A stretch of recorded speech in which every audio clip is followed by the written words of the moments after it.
Petrol અને ડીઝલના ભાવમાં 3 રૂપિયાનો વધારો થયો અને ત્યારબાદ અનેક પેટ્રોલ પંપ ઉપર હાલ લોકોની લાઈનો લાગી રહી છે।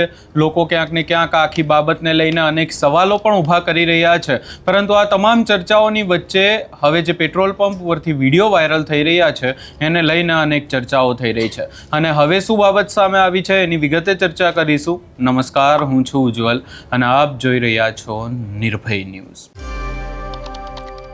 ગુજરાત સહિત દેશભરમાં હાલ પેટ્રોલ ડીઝલના ભાવને લઈને લોકોમાં ચિંતા છે। ક્યાંક ને ક્યાંક લોકોને એવું પણ લાગી રહ્યું છે કે આગામી સમયમાં પેટ્રોલ ડીઝલની અછત સર્જાશે અને એને લઈ અને પેટ્રોલ પંપ ઉપર લાંબી લાઈનો પણ જોવા મળી રહી છે। પરંતુ આ તમામ ચર્ચાઓની વચ્ચે હવે ગુજરાતમાંથી ફરી એકવાર આ બાબતોને લઈને એક વિડીયો વાયરલ થયો છે કે જ્યાં પેટ્રોલ પંપ ઉપર માત્ર ને માત્ર 2000 રૂપિયા સુધીનું જ પેટ્રોલ ભરીને આપતા હોય એવી વાત સામે આવી છે અને આખી બાબતને લઈને સૌપ્રથમ એક ટ્રક ચાલકનો જે વિડીયો વાયરલ થયો છે એના ઉપર નજર કરી લઈએ। કોઈ પણ પેટ્રોલ પંપે અમે ડીઝલ લેવા જાય છે તો ડીઝલ વાળા એમ કહે છે ભાઈ 2000 નું નાખી દઈ। હવે 2000 માં ગાડા પૂગ્યા આવગા મોટા ગાડા 2000 નું બોલેગામાં ડીઝલ આવે ખાલી અમારી ગાડી જો આ ઊભી। હવે આ 105 લીટરની ટાંકી હોય 2000 નું ડીઝલ દે પંપે તમારે હું 10-15 પંપ ફરવા બધા પંપ વાળા એમ કહે છે ભાઈ ફૂલ અછત છે ને મોદી સરકાર એમ કહે ડીઝલની જગ્યાએ અછત નથી। આ અછત અત્યારે છે।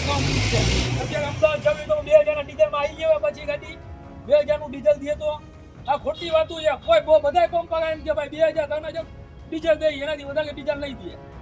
બધા પંપે જોઈ લો બધા પંપે બાકી બધી ગાડી ગઈ છે। આજે મારી 10 ગાડી ગઈ છે ડીઝલ નખાવા મારા ખાતા લે છે ખુદ એમ કે છે ભાઈ ડીઝલ ની અછત છે। 3000 ના પંપમાં 2000 ના ડીઝલમાં આ ગાડીઓ પૂગે આ કોઈ બોલેરો છે ગાડી બતાવ ભાઈ આ પૈકી છે એ બતાવ આ ગાડીઓ બતાવ બરાબર છે। હાલ કોઈ પણ પેટ્રોલ પંપે અમે ડીઝલ લેવા જાય છે તો ડીઝલ વાળા એમ કહે છે ભાઈ 2000 નું નાખી દઈ। હવે 2000 માં ગાડા પૂગ્યા આવગા મોટા ગાડા 2000 નું બોલેગામાં ડીઝલ આવે ખાલી અમારી ગાડી જો આ ઊભી। હવે આ 105 લીટરની ટાંકી હોય 2000 નું ડીઝલ દે પંપે તમારે હું 10-15 પંપ ફરવા બધા પંપ વાળા એમ કહે છે ભાઈ ફૂલ અછત છે ને મોદી સરકાર એમ કહે ડીઝલની જગ્યાએ અછત નથી। આ અછત અત્યારે છે। અત્યારે અમદાવાદ જવી તો 2000 ના ડીઝલમાં આવી ગયા પછી ગાડી 2000 નું ડીઝલ દે તો આ ખોટી વાતો છે। કોઈ બધા પંપ વાળા એમ કે ભાઈ 2000 તમે જો ડીઝલ દે એનાથી વધારે ડીઝલ નહીં દે। બધા પંપે જોઈ લો બધા પંપે બાકી બધી ગાડી ગઈ છે। આજે મારી 10 ગાડી ગઈ છે ડીઝલ નખાવા મારા ખાતા લે છે ખુદ એમ કે છે ભાઈ ડીઝલ ની અછત છે। 3000 ના પંપમાં 2000 ના ડીઝલમાં આ ગાડીઓ પૂગે આ કોઈ બોલેરો છે ગાડી બતાવ ભાઈ આ પૈકી છે એ બતાવ આ ગાડીઓ બતાવ બરાબર છે। હાલ અહીંયા તમે આ વિડીયો પણ જોયો અને ખાસ કરી અને જે ટ્રાન્સપોર્ટનું કામ કરતા હોય કાં તો જેનું એવું કહી શકાય કે ઇમ્પોર્ટ એક્સપોર્ટનો ધંધો હોય અને એના માટે એમને મોટા પાયે ક્યાંક ને ક્યાંક ટ્રકમાં જે સામાન હોય છે એ ટ્રાન્સપોર્ટ કરવાનું હોય છે એ લોકો ઉપર સૌથી મોટું ક્યાંક ને ક્યાંક હાલ સંકટનું વાદળ છવાયેલું હોય એવું લાગી રહ્યું છે। કારણ કે માત્ર ને માત્ર જો 2000 રૂપિયાનું ડીઝલ પેટ્રોલ પંપવાળા પૂરી ના આપશે તો પછી જે ટ્રક ડ્રાઈવરો છે અને જે ભારે વાહનો છે એમને મોટા પાયે નુકસાન જઈ શકે છે। કારણ કે 2000 રૂપિયાના ડીઝલ કે 2000 રૂપિયાના પેટ્રોલમાં ટ્રક કેટલું ચાલશે અને આવા જ સવાલો હવે ઊભા થઈ રહ્યા છે।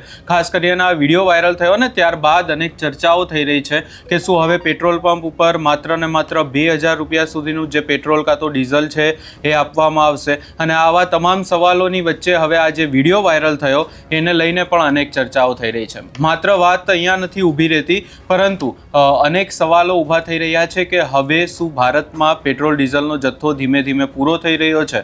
કારણ કે ખાસ કરી અને અહીંયા પેટ્રોલ ડીઝલ ઓછું વાપરવાની પણ વાત PM મોદી દ્વારા કરવામાં આવી હતી। પેટ્રોલ ડીઝલને લઈને વધુમાં જો ચર્ચા કરીએ તો એવી પણ વાતો થઈ રહી છે કે હાલ જે વૈશ્વિક તણાવ ચાલી રહ્યો છે આ વૈશ્વિક તણાવની વચ્ચે જે સ્ટ્રેટ ઓફ હોર્મુઝ છે ત્યાંથી પેટ્રોલ ડીઝલને લઈ અને ખાસ કરીને જે ક્રૂડ ઓઇલને શીપ આવતી હોય છે એ શીપ ઘણી ઓછી આવી રહી છે ને એના કારણે પેટ્રોલ ડીઝલની અછત સર્જાઈ શકે છે। પરંતુ આ તમામ ચર્ચાઓની વચ્ચે આપણે જોયું હતું કે આના પહેલાં પણ આવી પરિસ્થિતિ જ્યારે ઊભી થઈ હતી ત્યારે પણ દેશના લોકો એ ક્યાંક ને ક્યાંક એ પરિસ્થિતિમાંથી બહાર આવ્યા હતા અને હવે પણ લાગી રહ્યું છે કે આગામી સમયમાં ભલે તકલીફો લોકોને પડશે પરંતુ લોકો ક્યાંક ને ક્યાંક આ તકલીફોમાંથી પણ બહાર આવશે। આજે આખી બાબત સામે આવી એને લઈ તમારો શું અભિપ્રાય છે એ અમને કમેન્ટ કરી જરૂર જણાવશો ને અમારી ચેનલ નિર્ભય ન્યૂઝને લાઇક શેર સબસ્ક્રાઈબ કરવાનું ભૂલશો નહીં।